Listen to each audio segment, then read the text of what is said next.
on va commencer ce qu'on appelle les 3 semaines de deuil, ou alors je dirais plutôt les 3 semaines de Géoula. En fait, on ressent une certaine réticence par rapport à ces 3 semaines dans l'année. Alors on va expliquer, n'est-ce pas, en quoi ça consiste et comment aborder cette période de l'année. Alors tout d'abord, on dit dans Echa, Kol Rodfeha Isigua Ben Lametzarim. D'après le Pshat, ça veut dire que tous ceux qui ont poursuivi Am Israël, eh bien, ont réussi à les atteindre pendant cette période qui s'appelle Ben Lametzarim, ces 3 semaines-là, donc entre le 17 Tammuz et le 9 Av. Donc en fait, demain, n'est-ce pas, c'est le 17 Tammuz. 17 Tammuz, qu'est-ce qui s'est passé? Alors premièrement, Moshe Rabbeinu a brisé les Luchot Rishonot. Et deuxièmement, c'est là, n'est-ce pas, où la brèche du Mikdash Sheni a été réalisée. Il y avait une muraille, 3 murailles en fait, Beth Amikdash, ou Kaïr. Et bien c'est là où les Goïms ont pénétré dans l'enceinte du Beth Amikdash. Et en fait, le Khurban a commencé réellement pendant ces 3 semaines-là, du 17 Tammuz jusqu'au 9 Av. Alors bien qu'en fait, au premier Beth Amikdash, c'était le 9 Tammuz, pas le 17, mais on tient, n'est-ce pas, essentiellement le 17 Tammuz, parce que c'est le second Beth Amikdash qui est plus important pour nous. Top. Alors en fait, on éprouve une certaine réticence par rapport à ces semaines-là. Pourquoi? Parce qu'en fait, on aime bien s'amuser, on aime bien la joie, on n'aime pas trop la tristesse. Quand il faut s'endeuiller, même sur le Beth Amikdash, ça ne nous dit pas trop, on n'est pas trop attiré par ça. Et c'est pourquoi on éprouve une certaine réticence, et inconsciemment, c'est comme si on veut que cette période-là passe rapidement. Et après, on peut, n'est-ce pas, être en vacances après le 9 Av, on peut, comme on dit, s'éclater et s'amuser. Top. Mais en fait, c'est un tort, parce qu'en fait, c'est une des périodes les plus importantes de l'année. D'abord, c'est la période la plus propice à la Géoula. En fait, c'est dans ces semaines-là qu'on peut amener la Géoula par nos prières, par nos demandes. Et le fait d'éprouver une certaine réticence par rapport à cela, ça c'est faux. Pourquoi? Alors en fait, le fait, n'est-ce pas, de vouloir la simcha, la joie, ça c'est quelque chose de positif d'après la Torah. Pourquoi? Parce que notre neshama, elle provient d'un monde céleste. Olam Abri'a, sur lequel il est écrit Oz vechedva bimkomo. Un verset dans Tehillim. Et bien qu'il y a la joie suprême dans la demeure divine. Chedva, c'est une joie intense, infinie, spirituelle, dit le Malbim. Et la Neshama, elle vient d'un monde céleste dans lequel il y avait une joie intense. Et c'est pourquoi notre Neshama, même quand elle est encastrée dans le corps humain, elle va en permanence, inconsciemment, chercher la joie, chercher le bonheur. Et c'est pourquoi dans le monde entier, on va chercher à kiffer, à s'amuser. Ça, c'est quelque chose qui est positif, humainement et d'après la Torah. Parce que la Neshama, elle cherche à s'épanouir. Elle cherche le bonheur. Mais évidemment, quand c'est mal géré par l'être humain, on va s'accrocher à des plaisirs provisoires de quelques instants qui vont évidemment ne pas satisfaire la Neshama, qui, elle, est spirituelle. Et donc, on va chercher encore une fois un autre gadget, une autre façon de s'amuser, de prendre plaisir. Et encore une fois, la Neshama est insatisfaite, etc. Alors qu'en fait, si on donne à la Neshama, eh bien, un épanouissement moral et spirituel, une harmonie dans le corps et l'âme, automatiquement la neshama, elle est satisfaite, elle est heureuse, elle s'épanouit. Donc le fait, n'est-ce pas, de vouloir chercher le bonheur, la joie, le fait qu'on aime la joie, la simcha, c'est positif d'après la Torah. Mais évidemment, il faut bien gérer ça, bien diriger tout cela.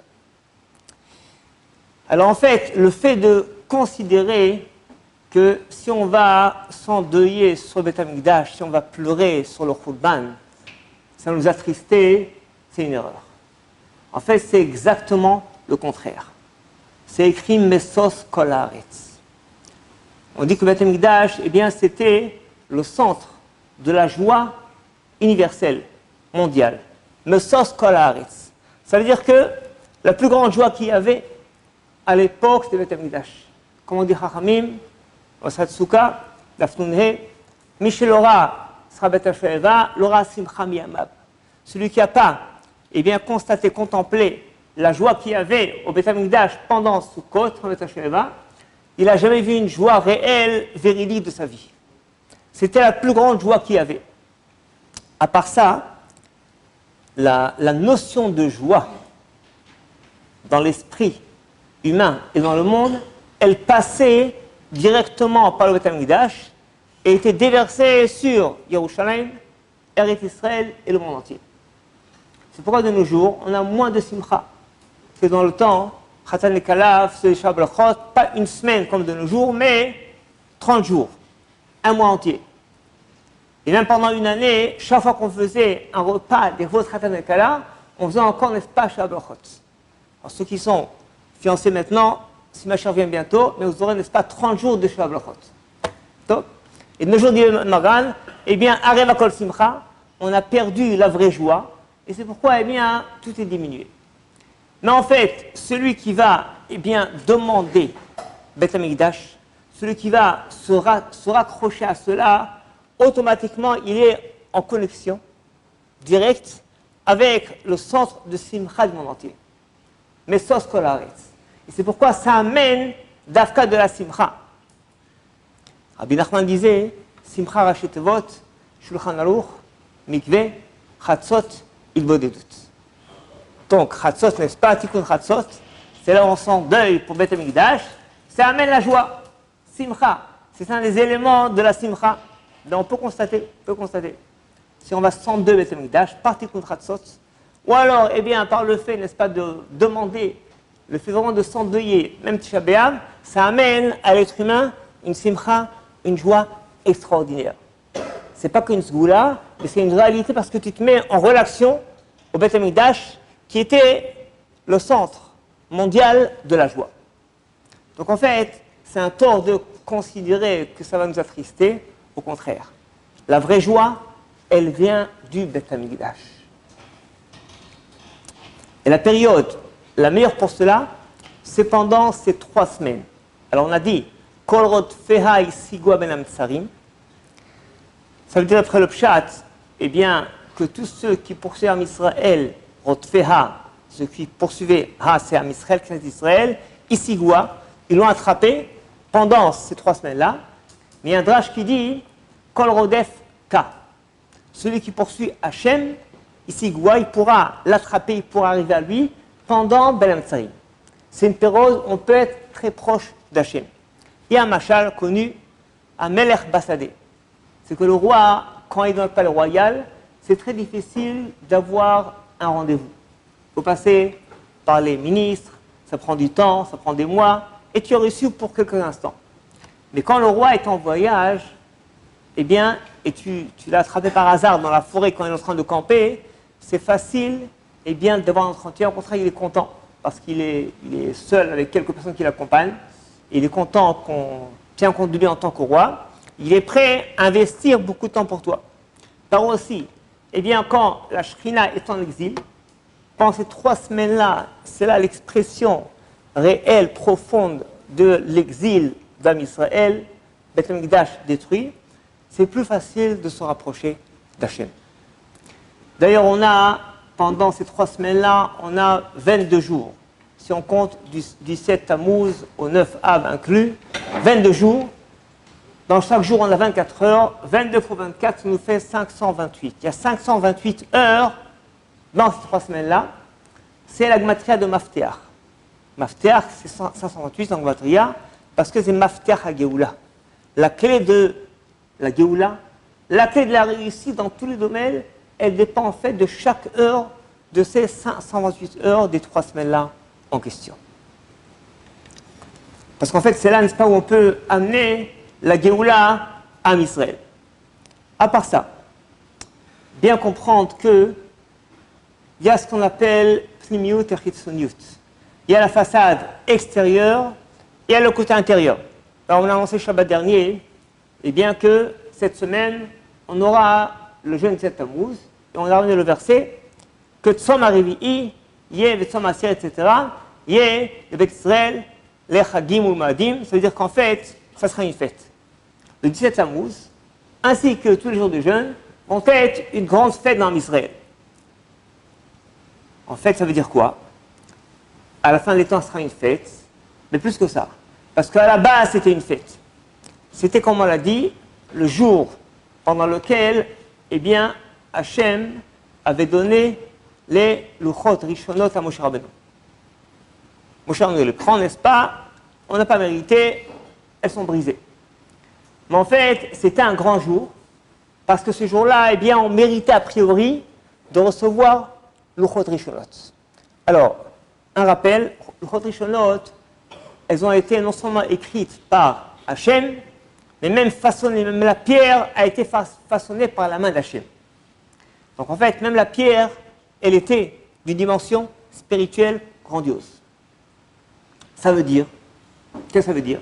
Si on mérite une pierre façonnée par la main d'Hachem, la pierre, en fait, c'est la matière. La matière qui va, eh bien, sur laquelle on va écrire les lettres des Luchot, écrites par la main d'Hachem.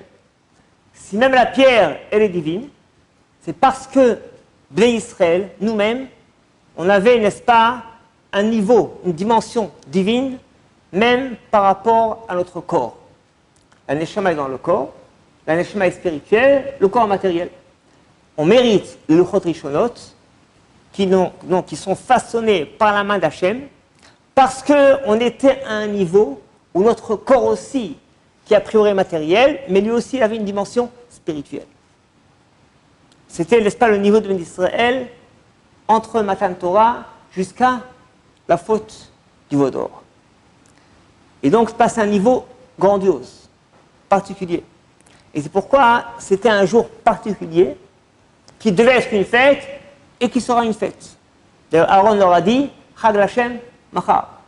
Quand il a fait le veau d'or, il a dit demain, c'est à vous, on fera la fête. Il a dit ça pas pour attendre, n'est-ce pas, vous ne voulez pas faire la fête aujourd'hui. Mais en fait, tout ce qui est dans la Torah consigné, c'est une réalité, parce qu'en fait, demain, c'est aussi à la fin des temps, le 17 Tammuz sera une fête. Parce que la pnimiut de la journée est toujours là, compilée dans cette journée. Bien qu'on a perdu cette dimension spirituelle, à cause du veau d'or, c'est vrai, mais c'est uniquement, n'est-ce pas, dans la façade extérieure. Alors que le côté pnimi, l'intériorité de cette journée-là, eh bien, elle est encore présente. Et comme on sait bien que Shivrei Luchot Ba'aron, c'est-à-dire que bien que les Luchot ont été brisés, mais cependant, les Luchot Rishonot, on ne les a pas perdus totalement. Elles n'ont pas été reprises par Hachem. Hachem les a, n'est-ce pas, laissées à Israël. Et il fallait même les mettre Ba'aron, Shivrei Luchot Ba'aron à côté, et bien des Luchot Shniot. C'est pour symboliser qu'en fait, on ne les a pas perdus totalement. On a encore un aperçu du rayon divin de ces premières Luchot, sont là encore en permanence jusqu'à aujourd'hui. C'est-à-dire que cette dimension des Luchot Rishonot, on ne l'a pas encore perdue. Ça veut dire quoi concrètement? Eh bien, ce qu'on a expliqué que Luchot Rishonot, un des éléments qui veut caractériser ça, c'est lorsqu'une personne est au niveau de sanctifier même son corps, et c'est là où il mérite Luchot Rishonot. Eh bien, en fait, on ne l'a pas perdu totalement. Une personne peut encore, jusqu'à aujourd'hui, sanctifier son corps, créer l'harmonie entre le corps et l'âme. Mais à part ça, eh bien, ça veut dire que la pnimiut, le côté intérieur des Luchot Rishonot, et donc du 17 Tammuz, est encore là en permanence. Donc le 17 Tammuz, qui est demain, on peut encore accéder à cette dimension.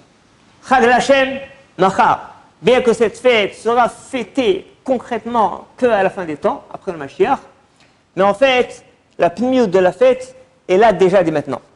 Et on peut y accéder. Alors évidemment, c'est une notion un peu métaphysique. Comment y arriver? On a dit un élément, c'est d'essayer de sanctifier son corps, trouver l'harmonie entre le corps et l'âme.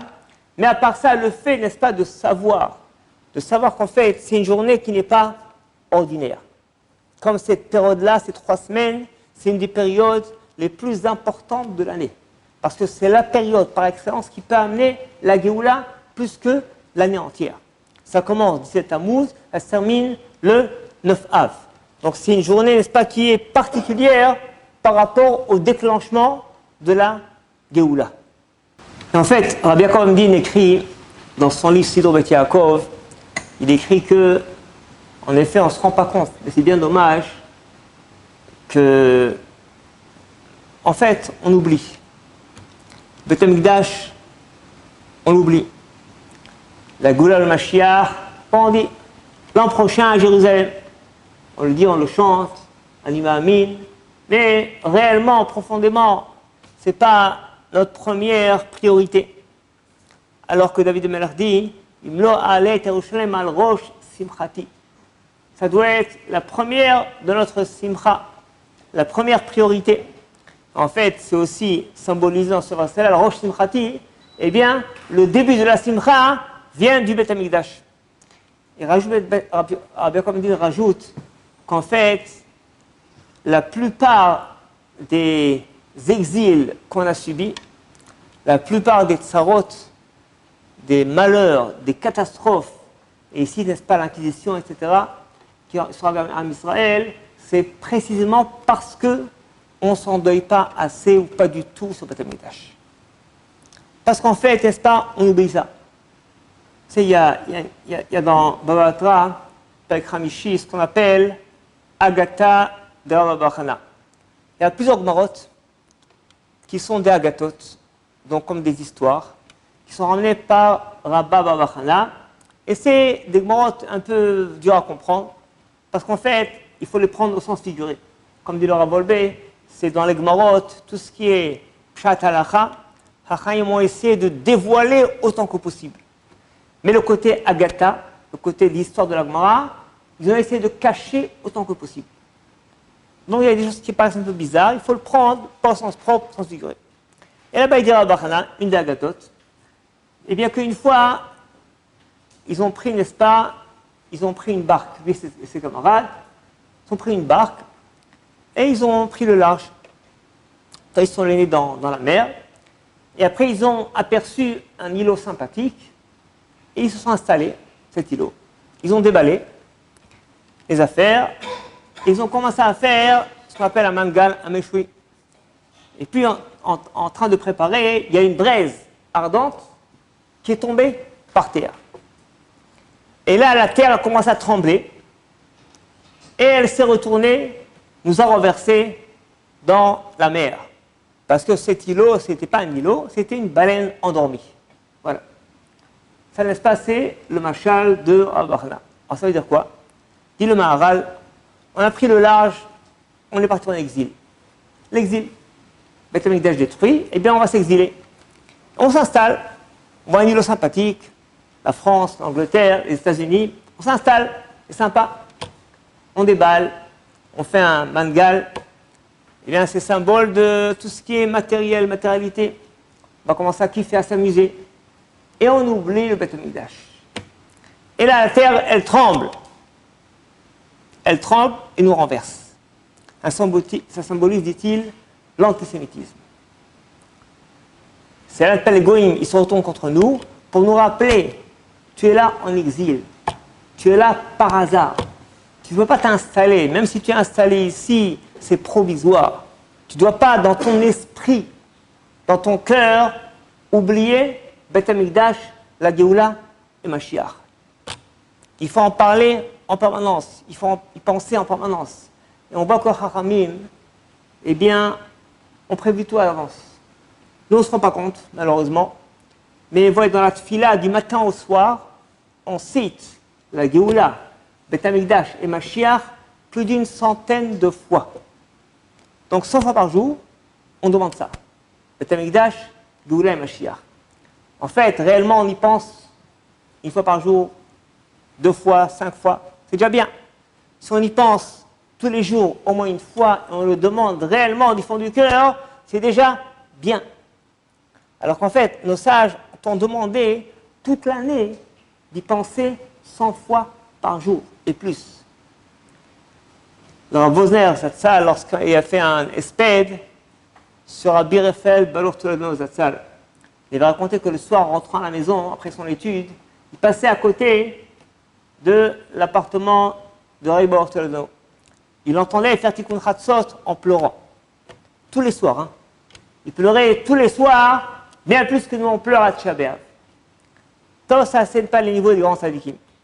Et si on n'est pas à ce niveau-là, alors au moins, n'est-ce pas, au moins qu'on ait une shaykhout, au moins qu'on demande ça, au moins que ça nous soit important, qu'on accorde une importance au Beth Amikdash, une importance à la Géoula.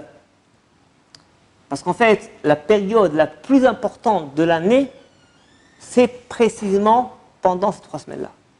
Ça, il faut bien se le dire. Surtout qu'on est proche de la Géoula, on ne sait pas comment c'est, on ne sait pas quand c'est, mais tous les Gdolei Israël, eh bien, on dit que c'est proche. Alors après Kanevski avait déjà dit, donc ça fait déjà 1 an et demi, avant son décès, il a dit, le Mashiach n'est pas derrière la porte, il est à la porte. Alors je vous rappelle que, après Kanevski, pendant des années, pendant très longtemps, jusqu'à à peine 5 ans, 6 ans, quand on parlait de ça, il faisait taire les gens. Il faisait taire. Il faut croire pas l'imamine, il faut attendre, prier, c'est tout. Ça, quelques années avant son décès, il a commencé à en parler. Et après, il a commencé à dire Mashiach badeler, le Mashiach est en chemin. Après, il disait Mashiach machola delet, le Mashiach est derrière la porte. Avant son décès, il a dit le Mashiach badelet, il est à la porte. On ne sait pas encore combien de temps ça va prendre, en effet, mais c'est très proche. Et quand c'est proche, alors en effet, ça veut dire que nos prières sont encore plus importantes. Mais la prière, ce n'est pas suffisant. La prière, c'est l'expression du cœur. Ce qui est important d'abord, c'est que notre vitalité, Bet Chayenu, notre motivation de vivre, elle vient de ça. Et d'accord, on a 3 semaines, Bédiouk, pour étudier cette question-là. Pour traiter la question, alors c'est important de lire sur cela des Midrashim. Même lire les halachot du Beth Amikdash dans le Rambam, Avoda et Korbanot, eh bien, ça nous met en contact, en connexion avec tout ce qui est Beth Amikdash. Alors, si on n'est pas au niveau de s'endeuiller, c'est vrai, mais on est oui au niveau de s'intéresser à ce qu'on avait, ce qu'on a perdu et ce qu'on peut recevoir encore une fois. Il y a beaucoup de livres qui parlent du Beth Amikdash Rishon, Sheni, Beth Amikdash Shlishi, Ilchot, Kohanim, Ilchot Beth Amikdash. Le fait de s'intéresser à ça, c'est une connexion. Et surtout, ça peut nous amener bien, à développer en nous une aspiration réelle, véridique, par rapport au Beth Amikdash. Et grâce à ça, Niske, les Gula Bekorov, Amen, Keneratson.